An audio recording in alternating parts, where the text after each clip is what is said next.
ৰিমলিক বাৰু মই কওঁ, কিন্তু তাৰ আগতে তোমাক মোৰ এটা কথা সুধিবলগীয়া আছে। মোক? তুমি বুজা নাই? তুমি এতিয়া কৈছিলা কিছুমান কথা নোকোৱাকৈ বুজা যায়। মই তোমাক কিবা এটা সুধিছো, সেইটো উত্তৰ মই দিব নোৱাৰো।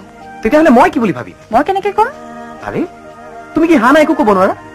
তেতিয়াহ'লে মই তোমাৰ দাদা নবৌ আছিলে মাহঁতক কেনেকৈ পঠিয়াম বিয়াৰ প্ৰস্তাৱ দিবলৈ? বিয়া? কথাটো মই বৰ আগতীয়াকৈ কৈ পেলালো। ঠিক আছে, তুমি চিন্তা কৰা, কাৰণ এইটোতো তোমাৰ জীৱনত আটাইতকৈ ডাঙৰ সিদ্ধান্ত। কিন্তু মই ভাবিছিলো। কি ভাবিছিলা? যে মই তোমাৰ পৰা এই কথাটো শুনিবলৈকে বাট চাই আছিলো? তুমি ভুল ভবা নাছিলা? অ' বাহবী!